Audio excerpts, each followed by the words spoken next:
సుభాష్ చంద్రబోస్ ఎక్కడ ఉన్నాడు? జైలర్ గద్దించి అడిగాడు. విమాన ప్రమాదంలో చనిపోయాడు అంటున్నారుగా అంది ఆవిడ అంతే తీవ్ర స్వరంతో. ఆయన చనిపోలేదు, ఎక్కడో దాంకున్నాడు. నువ్వు ఆయన ఫాలోవర్ కదా, చెప్పు ఎక్కడున్నాడు సుభాష్ చంద్రబోస్? నా గుండెల్లో ఉన్నాడు అంది ఆవిడ. ఓహో, నీ గుండెల్లో ఉంటే గుండెల్లోంచి తీసి బంధిస్తామని చెప్పి ఒక ఇనప పరికరంతో ఆవిడ కుడి వక్షోజాన్ని, రైట్ బ్రెస్ట్ని కోసవతల పడేశారు. ఆవిడ కళ్ళంపని నీళ్లు పెట్టుకోలేదు. సుభాష్ చంద్రబోస్ని ధ్యానిస్తూ భారత్ మాతకి జై అనుకుంటూ ఆ నొప్పిని భరించింది. ఆ దేశభక్తురాలి పేరు ఎవరికీ తెలియదు, ఈ దేశం గుర్తించలేదు. ఆవిడ పేరు నీరా ఆర్య.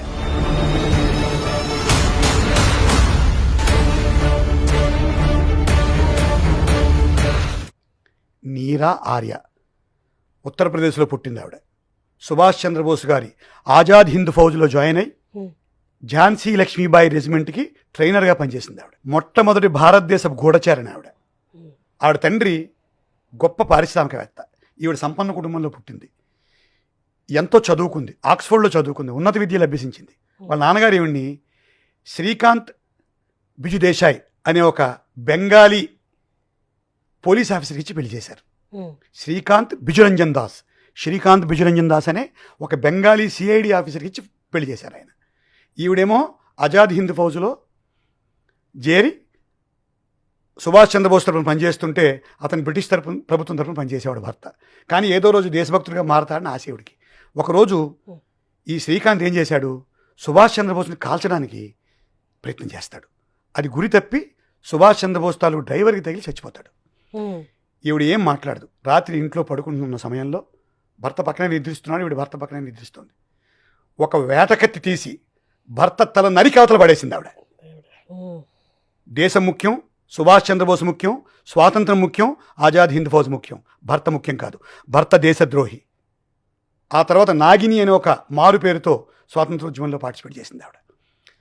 అటువంటి ఆవిడ్ని ఆజాద్ హింద్ ఫౌజ్ వాళ్ళు దొరికిపోయిన తర్వాత ఈవిని కాలాపాని అనే ఒక అండమాన్ జైల్లో పెట్టి నానాదారుణమైన బాధలు పెట్టి సుభాష్ చంద్రబోస్ ఎక్కడున్నాడో చెప్పకపోతే చంపేస్తామని చెప్పి భయపెట్టి నా గుండెల్లో ఉన్నాడు ఆయన అన్నప్పుడు ఆ కుడి వక్షోజాన్ని తొలగించినా కూడా బాధపడకుండా ఏడవకుండా భరత్ మాతాకి జై అని చెప్పింది. ఒక్కసారి నువ్వు బ్రిటిష్ రానికి జయ్యను, నేను ఇప్పుడు వదిలేస్తా ఉన్నారు వాళ్ళు. ఆవిడ ఏమందంటే అప్పుడు నేను భవానీ మాతాకి జై అంటాను, బ్రిటిష్ రానికి జై అన్నని చెప్పింది. ఆవిడ చర్మం కూడా మళ్ళీ ఇలా పీల్ చేసేస్తారు. అన్ని బాధలు తట్టుకుంది, స్వాతంత్రం వచ్చింది, బయటపడింది. వెంటనే కలకత్తాకో ఎక్కడికో వెళ్ళలేదు ఆవిడ. ఆవిడ హైదరాబాద్ వచ్చేసింది. ఎందుకు? స్వాతంత్రం వచ్చిన తర్వాత కూడా హైదరాబాద్ సెపరేట్ రాష్ట్రంగా ఉండిపోయింది, భారతదేశంలో కలవలేదు. ఇక్కడున్న నిజాం తాలూకు దుశ్చర్యల్ని, రజాకారుల దుర్మార్గాల్ని ప్రభుత్వానికి చేరవేయడానికి మళ్ళీ గూఢచారిగా పనిచేసింది ఇక్కడ వచ్చి. ఆ తర్వాత హైదరాబాద్ రాష్ట్రం కూడా భారతదేశంలో కలిసిపోయింది, సంపూర్ణ భారతదేశం ఏర్పడింది. ఈవిడ మాత్రం హైదరాబాద్లో ఉండిపోయి కడు పేదరికాన్ని అనుభవిస్తూ చార్మినార్ ప్రాంతంలో పూలు పళ్ళు అమ్ముకుని ఒక చిన్న దుకాణం పెట్టుకుని అమ్ముకుంటూ ఆ వచ్చిన డబ్బులతో పిల్లలకి పాఠాలు నేర్పిస్తూ వాళ్ళకి దేశభక్తి నూరు పోస్తూ బతికింది. ఆవిడకు చిన్న పాక ఉండేది. ఆ పాక ప్రభుత్వ స్థలంలో ఉందని చెప్పి హైదరాబాద్ మున్సిపల్ కార్పొరేషన్ 1994-95 సంవత్సరాల్లో ఆ పాక తీసేసి ఈవిడ సామాన్లు బయటకి విసిరేసి ఈవిడ బయట గెంటేశారు కూడా. ఈవిడెవరో తెలియదు, ఈవిడ చెప్పుకునే ప్రయత్నం చేయలేదు. అపర కుబేరురాలు, ఎంతో ఉన్నత విద్యలు అభ్యసించిన మనిషి, దేశం కోసం, స్వాతంత్రం కోసం భర్త తల నరికేసిన వీరనారి. సుభాష్ చంద్రబోస్ ఉనికి ఎక్కడున్నాడని చెప్తే కుడి వక్షోజాన్ని నరుక్కోండ్రాని ఇచ్చేసిన మనిషి. కడు పేదరికంలో 1998లో ఉస్మానియా ఆసుపత్రిలో జనరల్ వార్డులో సాధారణ రోగిగా వైద్యం తీసుకుంటూ చనిపోయింది ఆవిడ. ఒక జర్నలిస్ట్కి కథ తెలిసి ఆవిడ ఉత్తర క్రియలు, అంతిమ సంస్కారాలు చేయించాడు. ఆవిడ పేరు నీరా ఆర్య.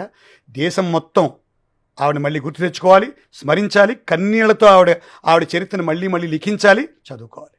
ఇదమ్మా నీరా ఆర్య అనే ఒక గొప్ప దేశభక్తురాలకి కన్నీళ్లతో ముకులిత హస్తాలు జోడించి మనందరం నివాళులు అర్పించాలి.